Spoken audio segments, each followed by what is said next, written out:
Hello and good evening. How are you, my friend? I'm good. How are you? I'm doing awesome. Better than awesome. This is really awesome. That's better than awesome.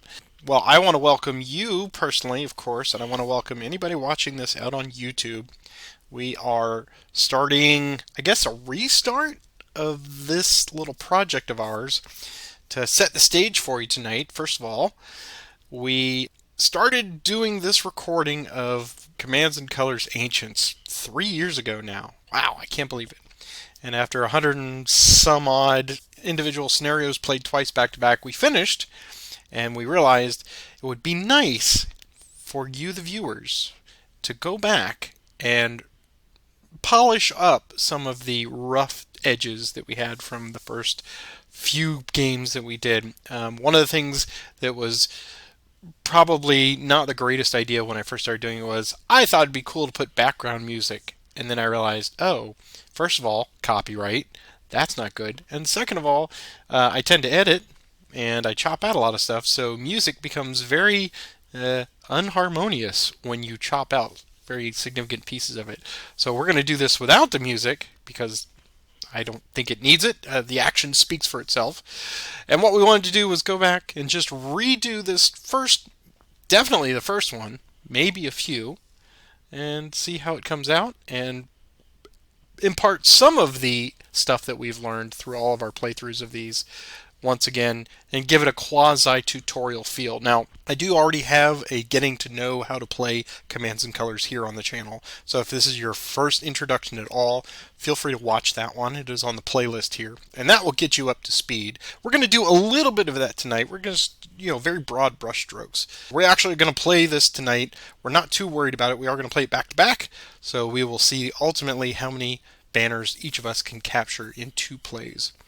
But let me first allow my partner in crime here to take a moment to introduce himself to everybody out there, and then I will do likewise, and then we'll just talk about the wonder that is Commands and Colors Ancients. So, Peter, take it away, sir. Well, my name is Peter. I've been Patrick's friend for well over 40 years now, or something like that. We're pretty close to four decades now, yeah. Yeah, well, four decades. Years ago, he invited me to learn commands and colors and play with him every week, and I've been happy to do so ever since. I've always been into gaming ever since I was a wee lad. Followed it into the gaming industry where I worked for a few game companies here and there. Mostly now these days, I just do boring paperwork stuff. Nothing really exciting. Nothing to write home about. And as always, far too modest for his own good, but it has been my pleasure to play all these games with you. We've been having a lot of fun. One of the common notes that we got from people in the comments section, and that is our first invitation, is down at the bottom section of the YouTube video. That comment section is for you. We have some frequent flyers that love to chime in and talk about stuff, but if you want to talk strategy, if you want to talk about errors, whatever we did, feel free. That is your area. But one of the comments that we got most often was people really enjoyed our sort of natural friendship and banter as we play the games.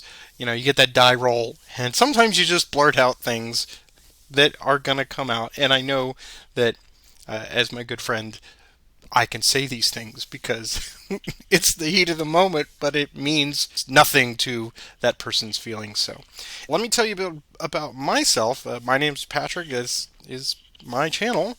And for the last 3 years, since the start of our lockdown, I have been recording playthroughs and tutorials, mostly playthroughs, but I'm trying to get back into tutorials of some of my favorite gaming systems. Obviously, Commands and Colors Ancients is a huge part of that. I'm a fan of all things Richard Borg. I started playing Memoir 44 when it first came out, almost 20 years now, and it led me to Ancients, which has become my primary love. I did try Napoleonics. I had most of the stuff in the Napoleonics. I did enjoy it. I enjoyed some of the complexity and some of the nuances that were added to that. But in the end, I always came back to my love for Ancients, so I let the Napoleonics go. I've also recently done, and I've got some videos here of the Tricorn. I do enjoy the American Revolution version of this. It is a fantastic application of the Commands and Colors system. There's some wonderful changes that they've made to that, and I encourage everyone to give that a shot and try that if you can. We're going to move on here, and we're doing some stuff with Commands and Colors Medieval, which is an extension of Ancients, of course. Pardon me for the cat yowling in the background. She just wants to be on the recording. That's what she does. We also have the Commands and Colors Samurai reprint that GMT has done, and I'm very much looking forward to that.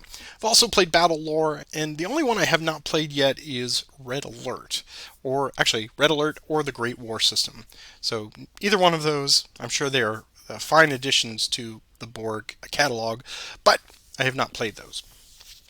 So what can you expect from this one? We are going to talk briefly about what constitutes a Commands and Colors game, some of the basic rules, how it works, and then we will just dive right in and we can speak on individual parts of this. One of the things that you can expect from any of the videos in the series here is, first, one of us will do the scenario background, typically a little bit of historical research. We will impart that to the other player and to all the viewers, and then the other person will take the War Council explanation for the night, any special rules for that. Tonight it's very straightforward because this is the Battle of Akragas. This is scenario number 1 that you get right out of the base game box. This is Carthaginians against the Syracusans as they were trying to take the island of Sicily. 406 BC, so very early. This is even pre-First Punic War. I will give you the historical notes directly. I did not do any personal research on this, but I will read to you what comes with this. The Carthaginians, on their third invasion of Sicily, laid siege to the city of Akragas. The Syracusans, under the command of General Daphnaeus, marched to Akragas' aid. A long battle outside the walls followed, with the Syracusans winning the day, but the city defenders failed to sally out and join the fight. Although Hamilcar's Carthaginians suffered heavily, what remained fled back to their camp to join Hamilcar's second army. Daphnaeus did not make a second attack and withdrew his army after the Carthaginian navy cut off his supplies. The city fell 8 months later without a fight. That is what we've got going on here. Peter, why don't you tell us a little bit about the War Council, and then we'll go through the next step. Well, as you would imagine, there are no special rules for this battle. Patrick will start with the Carthaginians. He will have 5 command cards. Command cards are orders that we'll issue to our troops to allow them to take actions on the board. I will start with the Syracusans. I will have 6 command cards, and I will get to move first in this game. We are playing to 5 victory banners. A victory banner is earned when an entire block of units is wiped out. First 1 to 5 victory banners wins the game.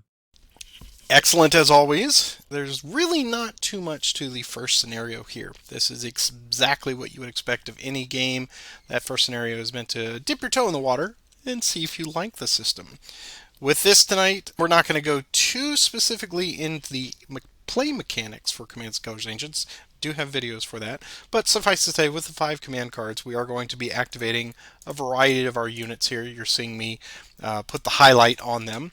Just to talk about in broad strokes here what we've got in Hamilcar's army, with him and Mago as my leaders. I've got 3 different size units, typically your green units. Here we've got Auxilia here with the green circle and a white border.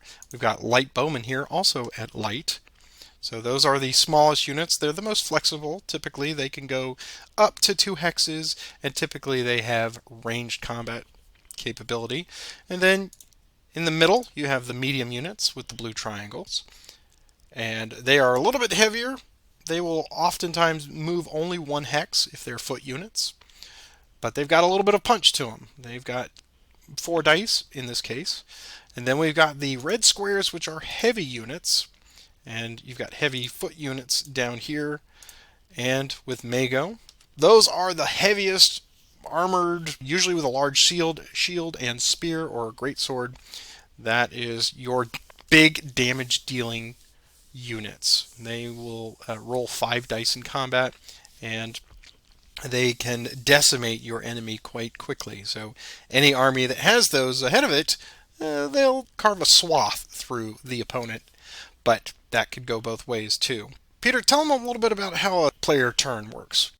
A player will play a command card and follow the instructions on that card.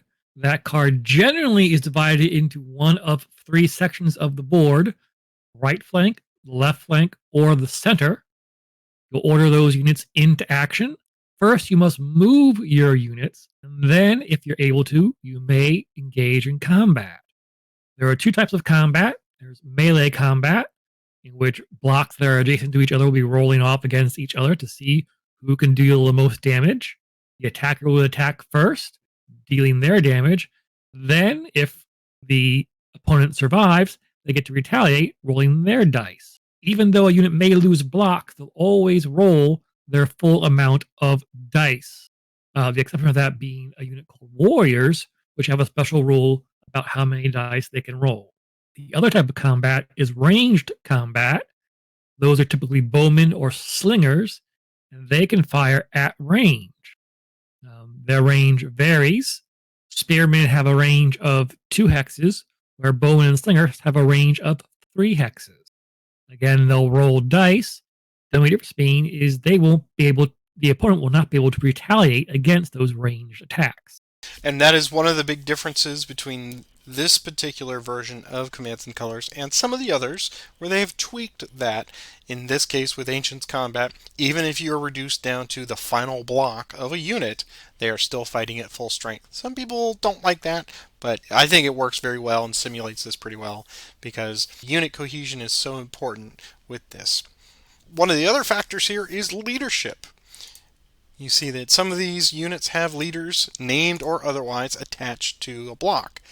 In this game, when you roll some dice, I'm going to roll a bunch of dice here. We have the leader symbol as one of the 6 faces on the die. What you're attempting to do in close combat, especially for the leader, is if that unit is attached to or adjacent to a leader when they roll for combat, if the leader symbol appears on the die, that counts as a hit. It's kind of like a wild card die. If they're in close combat also, and they roll a sword, with a few exceptions, in close combat they will also deal damage on crossed swords to represent the melee. Otherwise, you're trying to get one of the 3 colors for the type of unit that you're attacking. So if I was adjacent to this heavy chariot up here, I would want to roll that red square to inflict damage on that particular unit. Otherwise, green for green and blue triangles for medium units. Light units in combat, for the most part, and mounted units, when being attacked by units on foot, have the capability of doing what's known as evade. Evade is another way of saying a fighting withdrawal. The attacker still gets to roll dice against that unit, but only that particular symbol, in this case the green circle, will inflict damage, whereas a leader or cross swords or some other possibility would normally inflict damage in close combat. That is not the case with an evasion. Oftentimes, it is very advantageous for these light units to get out of the way but slow the unit down. It also prevents a unit from making a momentum advance, which we'll see some examples of here in just a little bit. But I think we've set the stage for it enough. Are you ready to get started, sir? I think so. Okay, fantastic. Well, why don't you draw your cards first, since you're going first?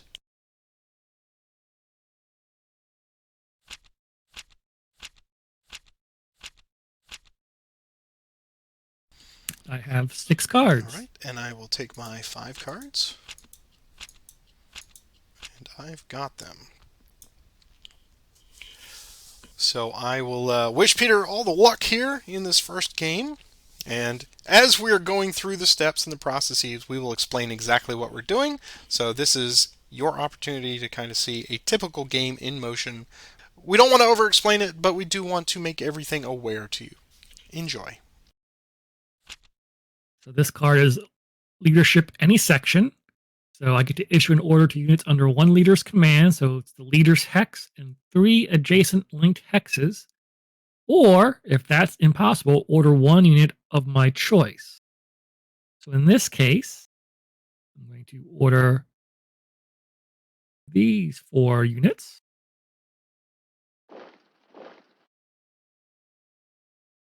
This brings my bowman into range.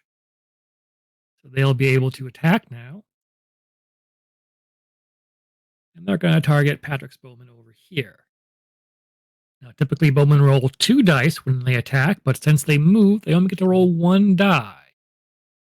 Roll 1 die, looking for a green circle, which is the only thing that will be effective in range combat, or a flag. And I got a green circle, so one of Patrick's blocks is removed. I'm reduced down to 3. That's the end of my turn. I'll draw a card, draw my hand back up to 6. I think this is a fine time to do similar. I will also activate a leader and 3 adjacent linked hexes. So I'm going to do these 4 total. I'm going to have the mediums march there. The heavies will march there. My auxilia will march there. Now, my auxilia could move 2 if I wanted to, but I wish to keep them in connection with the rest of my body of units here, so I'm going to opt not to. And the light bow, because they did not move, they can fire 2 dice in combat now, and since they took a hail of arrows, they're going to return some of those arrows back to Peter. So here's 2 dice, looking for green circles, and I get nothing. That ends my turn.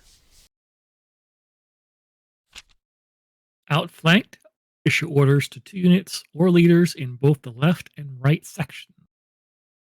I'm going to order those 2 units there. So this heavy will move up 1. This auxilia will move up 1. And this auxilia over here, these 2 will move up 2. And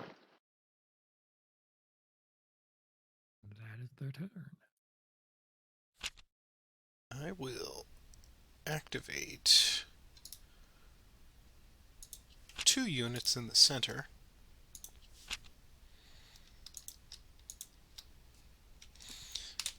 I will bring both of these. My lights will go there. And then my auxilia will go there. And I'm now within 2 hexes of this auxilia, so I can do ranged combat. Those lights have javelins that they will throw. But I moved, so I only get 1 die for my trouble. So here's 1 die. But now a flag will help me because this auxilia is exposed on the wing. Here's 1 die, and I get a miss. So you didn't roll a flag, Patrick. What does a flag do? A flag would cause that unit to retreat the number of hexes that are prescribed. Each unit has different amounts. Typically, the light units move farther back on retreats, but this auxilia would be forced to retreat 1 hex, so it would either go here or here per Peter's choice. I'm going to order my light troops, issue an order to light and light mounted units equal to command. Command is the number of cards I'm holding, so that's going to be 6 different light units. So that's anything with a green circle. I have 1, 2, 3, 4, 5, 6, 7 such units.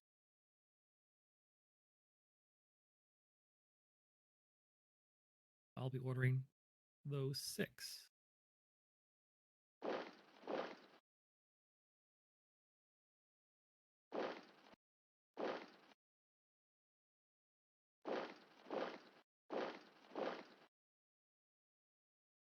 All right. So now we'll see some combat. We'll start over here with this light cavalry. It is attacking this heavy chariot. My heavy chariot, being much larger and more robust than light cavalry, has to just take it. But they are going to have a smirk on their face and just see these lowly horsemen approach and see what they can do with 2 dice. All right. Light cavalry rolls 2 dice in close combat. Only things that will work for them are symbols. So in this case, I rolled the symbol, destroying one of the chariot units, and a retreat. So we will open up here the quick chart here. Heavy Chariot must retreat 2 hexes. And I will smirk less and move back 2. Now, that light cavalry has the ability to advance after combat, meaning that Peter would have to take the hex that I just vacated, but they could also move 1 additional hex and perform an additional combat. It might be tempting to try and force my cavalry up there and see if I can't take that chariot out, but I'm not going to press my luck. Instead, I'm going to move on to this light bowman over here, who did not move. They will get 2 dice against Patrick's bowman. And got nothing. Now this auxilia is going to attack this light infantry. Because it's a light foot unit, it may evade the attack. So before I roll my dice, Patrick will tell me what he intends to do with that unit. I choose to evade, so I will mark that symbol as such, and then Peter will roll the dice allotted to him. Auxilia roll 3 dice in close combat. And I got a green circle, meaning one of his blocks is removed. However, the flag is ignored because he's already evading. And I must evade 2 hexes back, and that is my avenue. And then finally, this auxilia is going to throw a spear at Patrick's auxilia, rolling 1 die because they moved, scoring no hits. It's my turn. Peter has forced my hand, so I will activate leadership any section once again. And Himmelko has arrived here. He can do himself plus 3 additional hexes. They must all be linked together. And he will go here. This unit will go here. This one will go here. And this one will go 1, 2 to here, because that is their capability as the lightest of the light. They're very flexible. Now we will engage in combat in the order of my choosing. So I'm going to start over here with the light units. Since they moved, they can still throw their spears, but they can only throw 1 spear, and they will choose to throw at the exposed opposite lights. So here's 1 die. I get a hit. Let's see. The next thing I will attempt to do is use my heavy chariots here. I've brought them to bear against these auxilia. Just to refresh my memory, the heavy chariots in combat will attack with a strength of 4 dice. So I will get 4 dice, plus I have a leader adjacent, so now I will hit on green circles, cross swords, and leadership. So I'm looking for 50% on 4 dice. Here we go. I get 3 hits. Now Peter is supported, so he can ignore that flag because he has 2 adjacent units. But that's optional. He may retreat if he wishes. That would seem prudent, but I can't pass up the opportunity to strike back at that chariot. My 3 dice. And scoring a red block. All right, I will take that. And let's see. Now I will have Himmelko attempt to finish that unit. He will attack the same one. So he's going to get 3 dice because they're auxilia, plus the leadership symbol is going to count. So here's 3 dice. And he gets a complete miss. That's unfortunate. Okay. So they'll attack back with their 3 dice. And I've scored 3 hits. Now, this unit contains a leader, so there's always a possibility when a unit containing a leader is hit that they take damage. If the unit still has blocks, you roll 2 dice, and you must roll 2 leader symbols to take out the leader. If a leader is isolated by himself, you only roll 1 die, and if you get a leader symbol, you take the leader out. So here are my 2 dice for the leader check. Nothing. The leader is still alive. That was an unfortunate series of combat there, but I've got this one still left. So we have moved one space. The auxilia will heft their javelins at the opposing auxilia with 1 die. I'm getting nothing. That is the end of my turn. I'll order 2 units on the right. Now, even though this unit here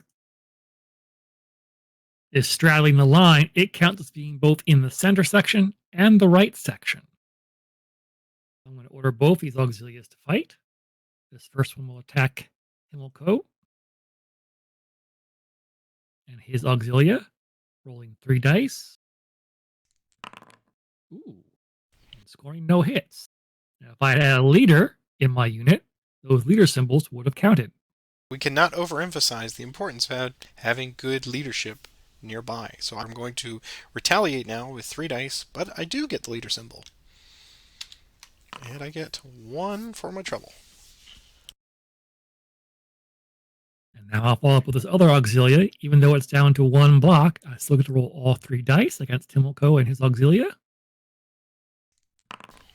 And I get a cross sword, meaning the last block is eliminated. That will count as a victory banner. Now, I get to make my leader check against the isolated Himmelko, so I get to roll 1 die. But with no leader symbol appearing, the leader gets to evade away. And he will fall back and attach himself to a fresh set of auxilia. I think it's time to really do the best I can with my 2 heavy units here. The chariots, they're going to act... 3 heavy units. Ah, I do have a 3rd, yes. So I will bring Mago forward as well. So he'll move there. The heavy chariot on the right flank will advance 2. And the other one will just stand and fight where it is. So on this right flank first, I will threaten Peter's light cavalry, and because he is a lighter cavalry unit, he has the option to evade away. And I'll do so.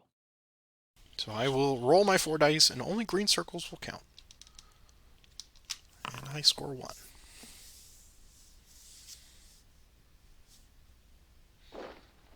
But sadly, because he evaded, that precludes me from advancing and additional combat.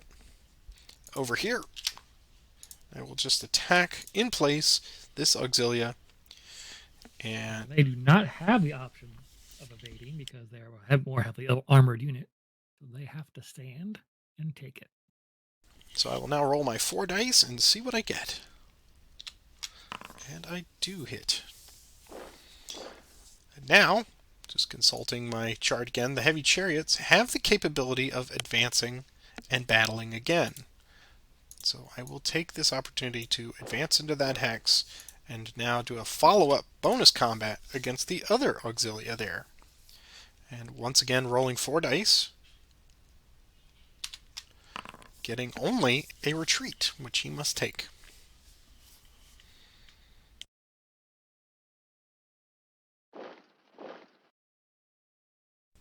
And that completes my turn. I'm going to activate 4 in the center.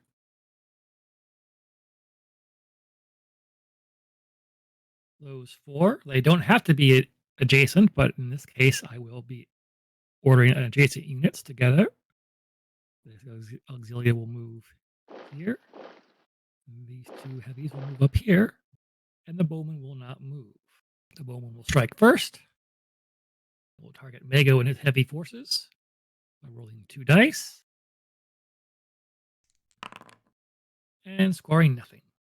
Now this auxilia will attack the heavy chariot, rolling 3 dice. Now that my leader is adjacent to them, leader symbols will count as a successful hit. However, because I am a mounted unit, versus a foot unit, I have the option to evade, and this seems like a very prudent time to evade. I'll still have to take 3 dice, but he can only hit me on red squares. Curse you and your inevitable luck, sir. And my turn is done. I like that card, so I'm going to copy it with a counterattack. I will get to activate 4 in the center. I will activate these 4. These 2 will simply march forward. The light bow will attack your light bow. So I will throw 2 dice against your light bow, scoring nothing. And I choose not to move Himmelko, even though he was activated. So I will just draw my card and end the turn. I'll activate 2 on the left. And those 2.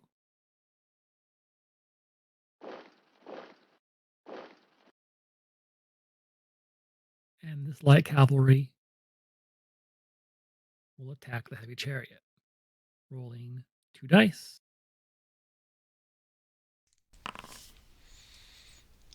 And that is the end of my heavy chariots.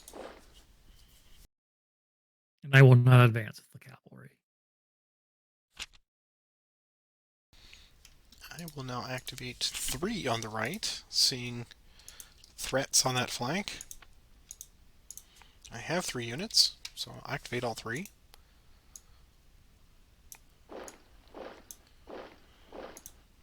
And this light bow will fire a volley of arrows at that light cavalry from afar.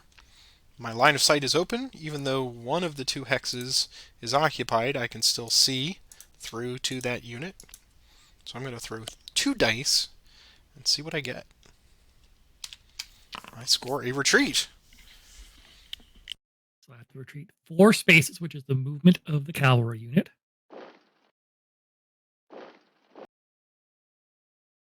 And that renders my other 2 close combat attacks null and void. So that is the end of my turn. Now we have a standoff. Sides are lined up, ready for battle. Waiting to see who will make the first move.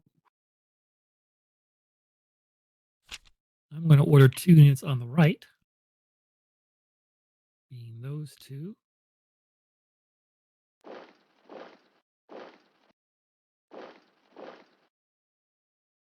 This medium cavalry will attack those lights. They have the option to evade if they wish to do so. They will evade. I'll be rolling 3 dice for this unit, looking for green circles. Effective as always are your cavalry.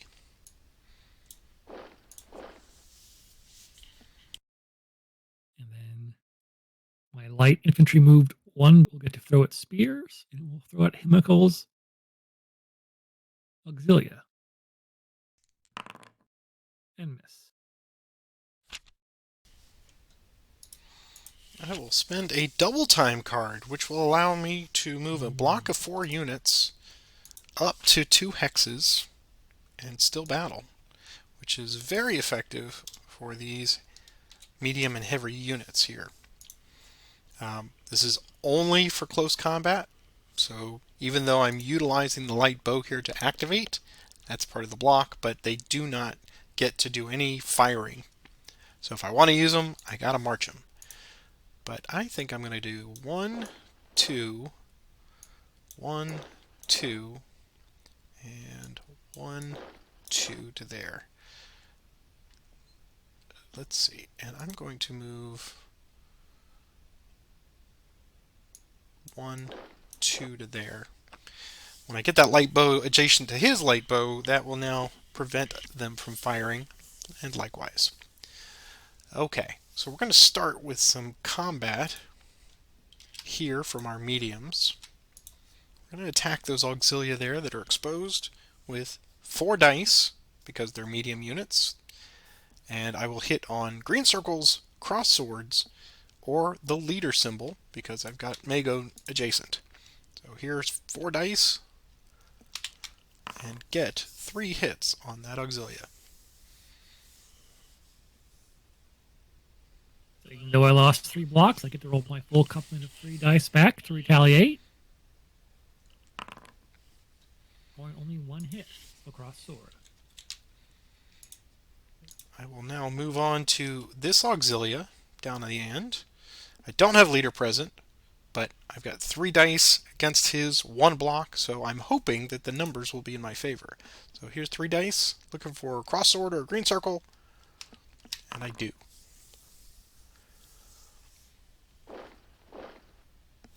I now have the option to do a momentum advance, but Auxilia can only advance. They can't do additional combat unless they have a leader attached. But I don't have a leader attached, so the only good for this would be to get in the face of this light bow and prevent them from shooting. I think I will not take that opportunity because this light cavalry is out there in range and I don't want to get flanked by him. So I'm going to forego that. Finally, I have the heavies going against Peter's heavies here. I've got 5 dice, which is often punishing, plus leader attachment. So here we go. 5 dice. Now, and that is a crushing blow to that heavy unit. And because, as I mentioned before, I do have a leader attached here, I will take the opportunity to do a momentum advance here and attack once again to this heavy unit that's on the wing. So an additional 5 dice plus the leader, and we get 3 hits this time. I'll get the fight back with 5 dice, looking for red squares and cross swords. Getting 2 red squares. Since a unit with a leader took damage, we get to make a leader check. Rolling 2 dice. But the leader escapes unscathed. And finally, we don't do this very often, but the bowmen are going to drop their bows and pull out their short punching daggers and attack the light bow in front of them with a leader present. So Peter has the option with this light unit to evade. Would you like to evade or stand? I'll evade. Okay, so we're going to do 2 dice. Only green circles will hit. And we do get 1.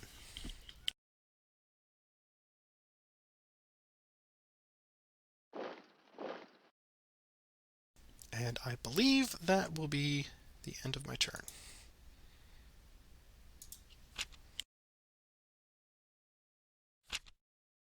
I'll activate 2 in the center. Being those 2.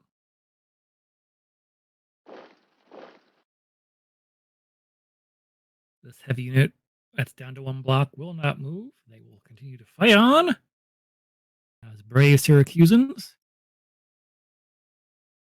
they will attack Mago and his heavies with 5 dice.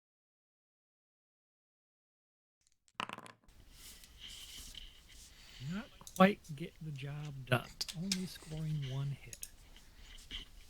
Now, since his heavies are led by a leader, they get to ignore the effects of the flag, should Patrick wish. But we have a leader check first, so that may preclude it. That's true. It might be moot.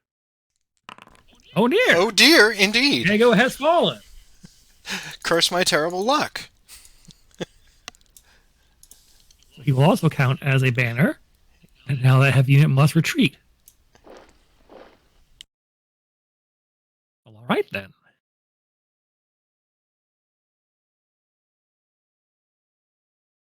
Without their original target, this heavy unit will attack these bowmen, which I'm sure will evade. Oh, they shall. They shall indeed. 5 dice. 2 green circles. They are far less than they used to be.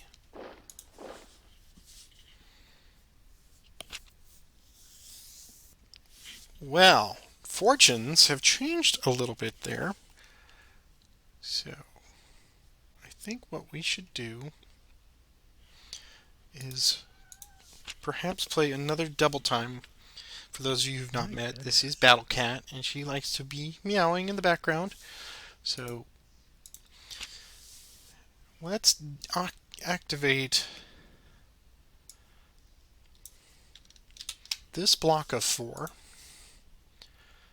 I'm going to send this unit back over here, and these two will go, or these 3 will move forward and attack.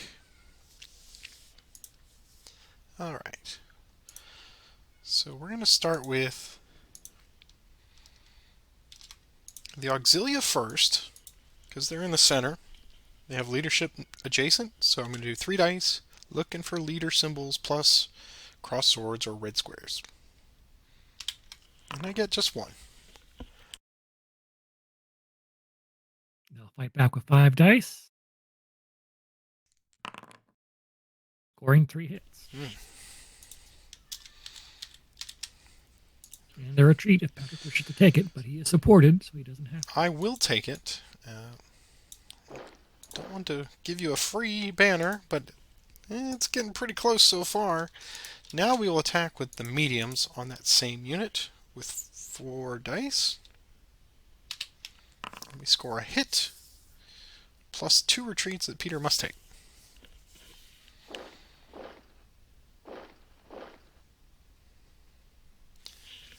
And finally,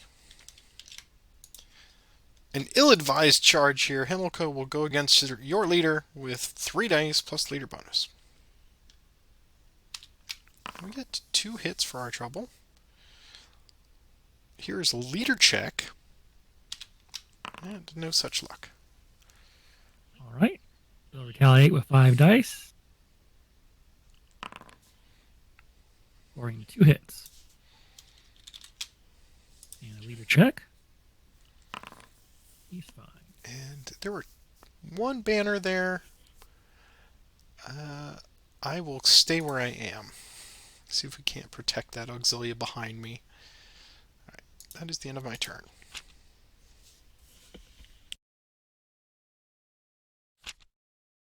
Counterattack. I too will double time. We have this group of units down here. 1, 2, 1, 2, 1, 2. We'll start in the middle here. With this heavy attacking that auxiliary with 5 dice.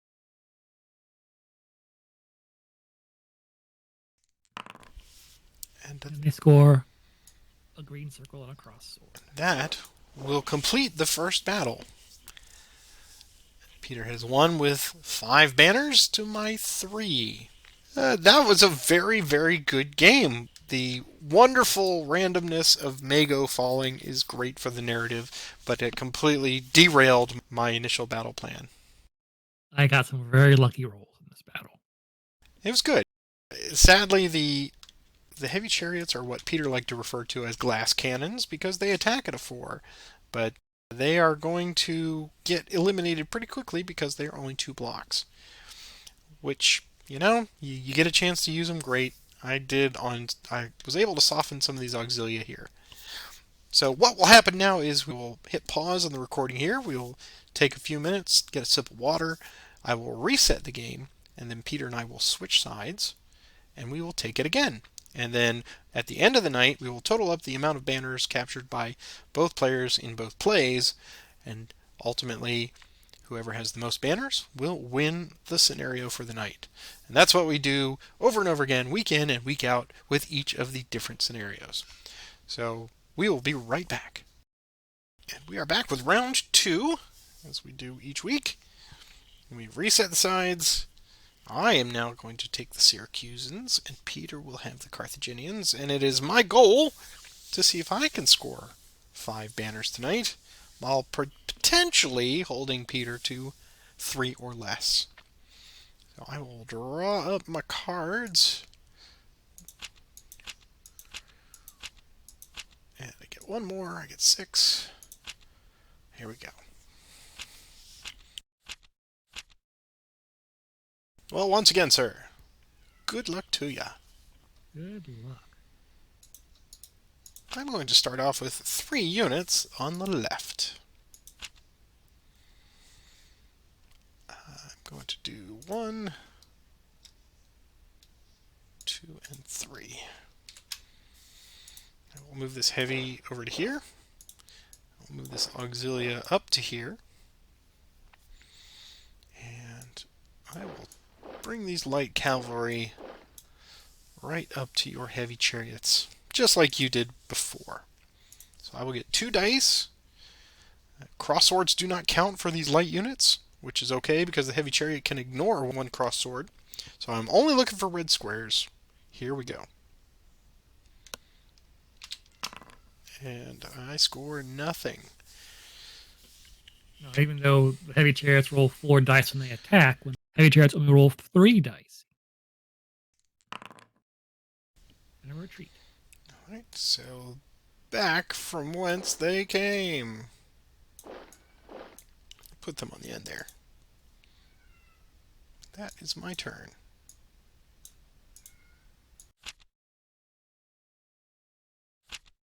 So I will order medium troops.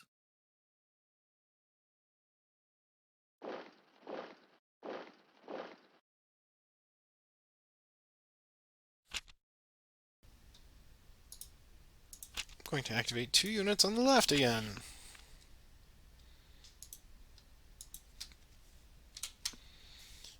Activate these 2. The light bow are going to come out to here.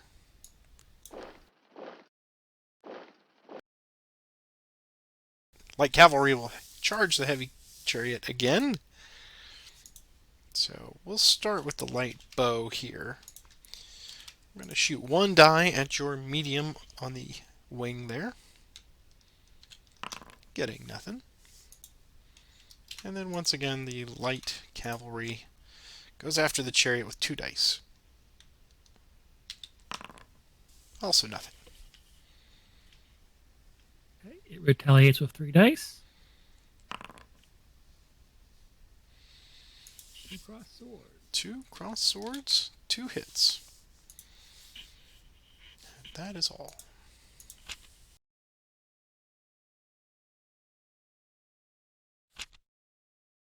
Inspired right leadership. The leader's hex and 4 adjacent linked hexes. That'll be that grouping there.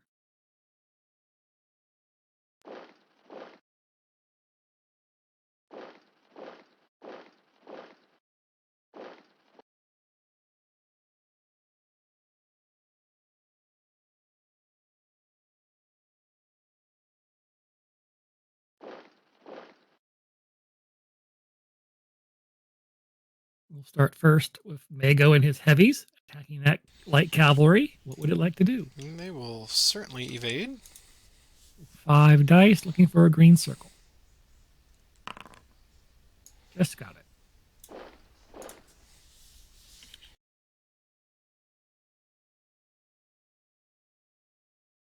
Now these bowmen will fire up on his bowmen with 1 die since they moved. Miss. And now this chariot will attempt to run them down with 4 dice. They will What does evade. the bowmen like to do? They will certainly evade. 4 dice here. 2 green circles.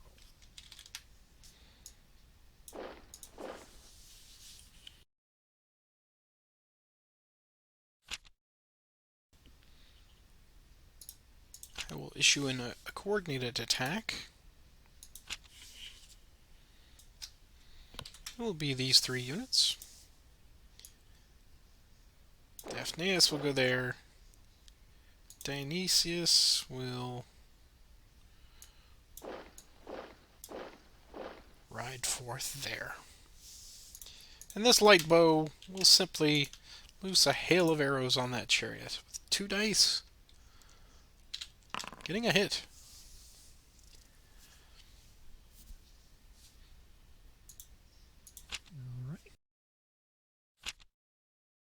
activate my heavy troops, my 2 chariots, and Mago's heavies. We'll move 1. Chariots can move 2. What do those bowmen like to do? They will continue to fall back. Okay. 4 dice. To no avail. They're cut down by the bladed wheels of the chariot. And over here, I think prudence says that I need to evade that as well. okay. So 4 dice there. Looking for blue triangles. And I score 1 hit. Here's a leader check. Leader's okay.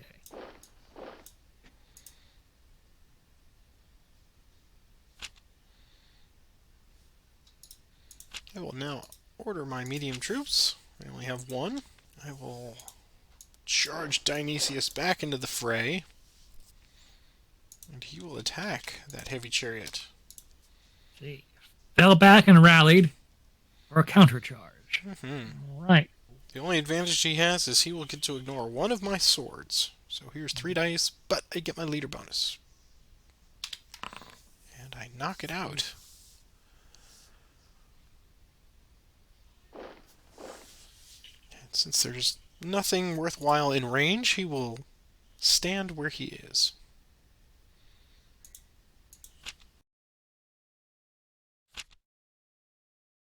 Order a line command. Ordering that line of troops.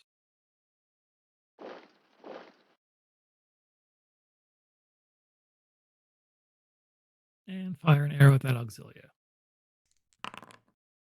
Miss.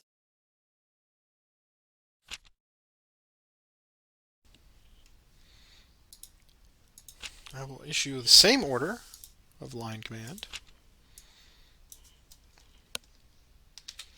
And I will move these units into line. You will have an attack here by the auxilia on your heavy chariot. What would they like to do? They'll evade that attack. So I have 3 dice trying to get 1 red square. Unfortunate.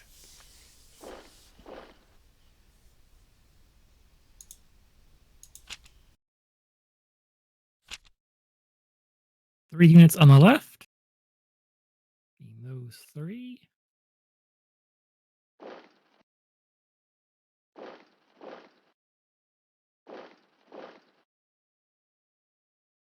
This is a risk.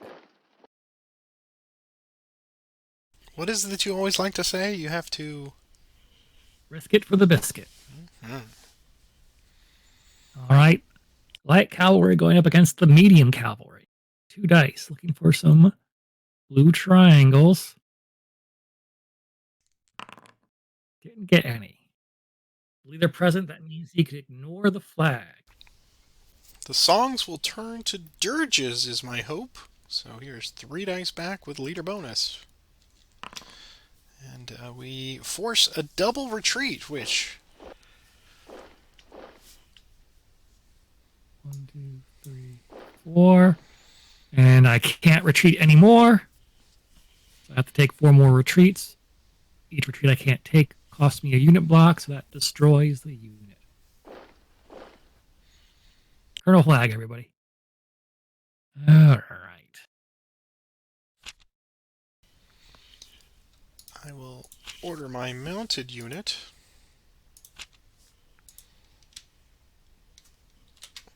And he will go 1, 2, 3 to there. And he will make an attack on this auxilia. They've seen battle before, so they are not able to evade. Here's 3 dice plus leader bonus. Scoring nothing. Oh, 1 retreat.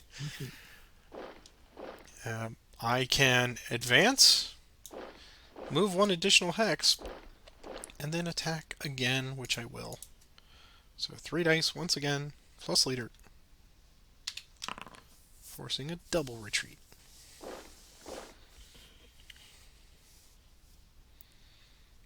that is all.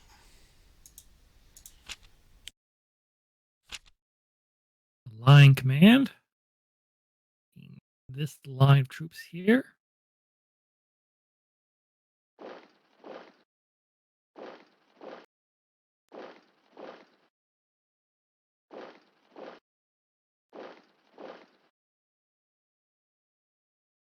right. Now auxiliary will attack that cavalry. What would it like to do? They will evade. All right. 3 dice. Get away clean.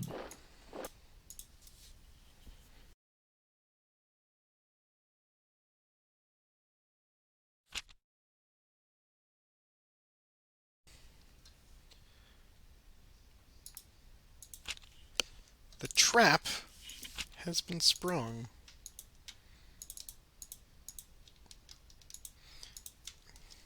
I'm going to activate 3 units in the center. Because this card has a helmet on it, that means I can activate a leader independently to move, which we've not done yet. I'm going to move both of these heavies forward, and then Daphneus is going to move. He can go up to 3 hexes. He'll go 1, 2, and 3 to there, and join, or he will support this unit here from behind. Fine leadership. Well, we'll see. First, we're going to attack with that unit. Now with 5 dice plus leader, getting 3 hits. We'll make a leader check, and leader's fine. Okay. 5 dice back. Only 1 hit. And then this heavy unit will follow up on the same target with 5 dice, no leadership. But he does get a kill. Now Mago stands around the field of corpses, and I will roll 1 die on him, and he lives. And that is the end of my turn. I'm going to coordinate an attack. Ordering those 3 units.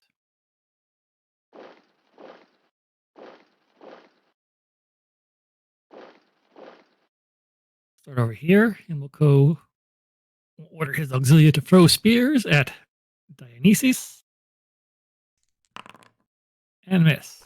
And that should have just been 1 die because you moved. That's true. Still missed. Okay. Which one missed? The crossword or the crossword? It was a crossword. Yeah. That one. That one, yep.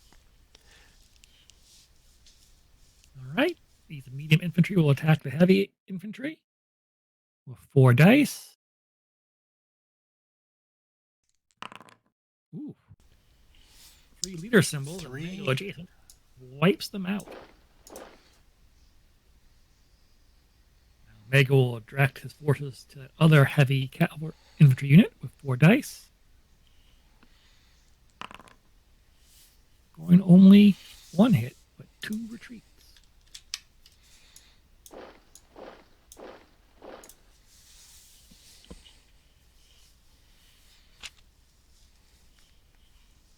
And you had a leader's prerogative if you wish to take it? That's true. I think I will.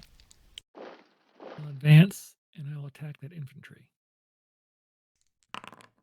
Scoring 2 hits.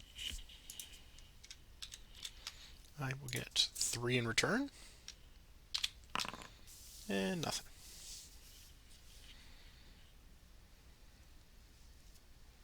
Okay. We will do 2 in the center.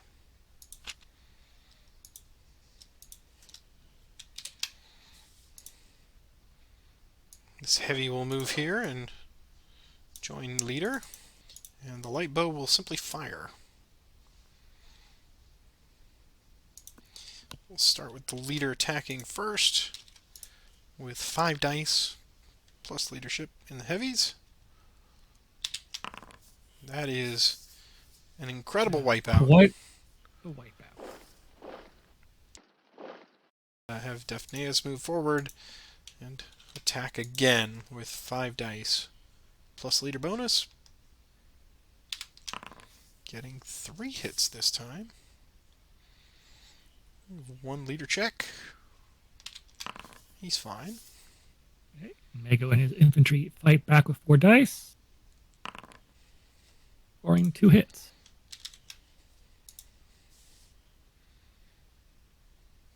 And you also get a leader check.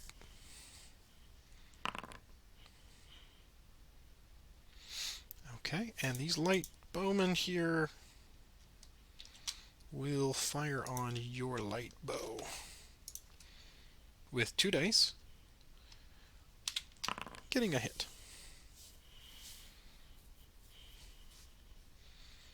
And that is all. Clash of Shields. So all units adjacent to the enemy, which is just Mago and his medium infantry, get the battle of 2 additional dice. So they'll be rolling 6 dice in combat.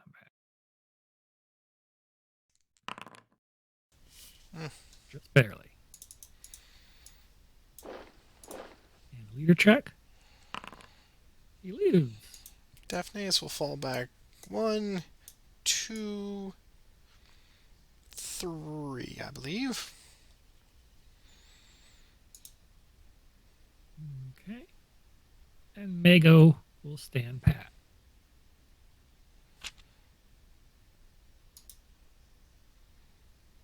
I'll activate my light troops.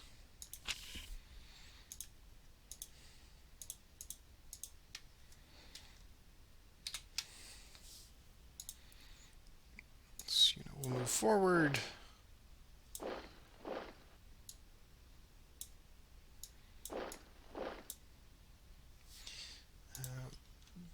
This unit will fire on Mago with 2 dice. Looking for a triangle. Yep. There is a retreat. retreat which you may take. And I shall. Okay. Now, this unit will throw 2 dice at the same target at Mago. Lose those spears. Looking for a triangle. No triangle to be had. And this unit will throw at Himmelko just 1 die because he moved. And miss.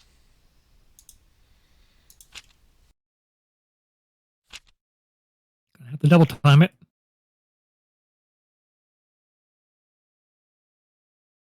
With this block of units here. 1, 2, 1, 2. Okay. The light bowman will attack first into combat.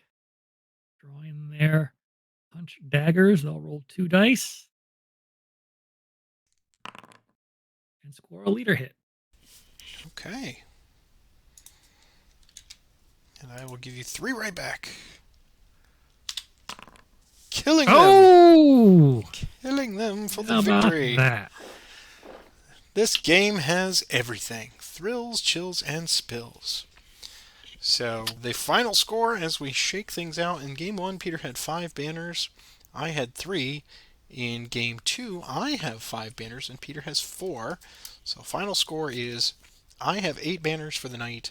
Peter has 9 banners. So, he takes the Battle of Akragas by 1 banner. Congratulations to you, sir, on the victory. Well earned. Thank you. Well fought. I like the simplicity of this, and yet it gets you, for the most part, a little smattering of everything. You get lights, mediums, and heavies. You get various forms of mounted. I am impressed at how well they managed to turn this into that little tutorial level when you're playing a video game of click here to do this. Open the chest with this button combination. What do you think of this one? It's a fair beginner battle. Like you said, it has a little bit of everything on the board. No side feels like they're overbalanced or overtuned. I think both sides have an equal amount chance of winning there. I could have taken it there. You just, that That return roll just got me. Yeah, Thought I was being smart and softening you up with the unit that I think wouldn't have died. Because if Mago couldn't finish you off, then your retaliatory attack would have likely killed him. That's why I was going to soften you up with the Bowman first. Did that. you just can never tell in this game. And to that point, that was an excellent example of order of operations. You will, when you watch some of our videos, you'll see that sometimes Peter and I make the right choice of the order of battle, literally the order of battle in attacking. Sometimes you go with your overzealous attack, and you can either force a unit away, so now your subsequent units don't have an attack, or if you attack something that has lesser blocks in it, fewer blocks, then they can easily get wiped out in a counterattack before you're ready. And with 5 banners on the line, this one can turn very quickly. So I really appreciate the subtleties for the tutorial nature of this, and the fact that for 5 banners, it can be pretty exciting. And this one was very, very close between 2 experienced players. I always enjoy that. So there you are, folks. This was our first play of the Battle of Akragas. We hope you took away something from this. We hope it whet your appetite for a little bit more. And we'll see if we want to do a few more of these, maybe off the cuff here, just to kind of fine tune the ones that are already out there. Like I said, the first base game recordings that we did 3 years ago, they're a little rough. They're enjoyable, but we have better microphones now, better headsets, and hopefully this is a little bit finer quality product for you to enjoy. But please take a minute to click that like and subscribe button. We're going to ask you that in every video here at the end. I'll put little reminders throughout the video as well. But if you could do that, that will tell YouTube that you're enjoying the content, and it will help the visibility of the channel, and that is a great help to us. That supports the channel just by watching and doing that. You can also click the notification bell. That will tell you when I drop these videos, which is typically on the weekend. So keep a lookout for those. And I'm also showing you our monetary supporters. That is not an obligation at all, but these people watch this content and enjoy it enough that they kick in a buck or two here at their leisure. So thank you very much to all of those that are listed, and to everyone who's supported us all this time, the last 3 years. It's a great boost of energy and excitement when we are able to produce something that you get enjoyment out of as well. Wouldn't you say, Peter? Indeed. You're a man of many words. I appreciate that about you. Well, until next time, folks, thanks for joining us here. And Peter, until we play again, good luck, sir. Good night.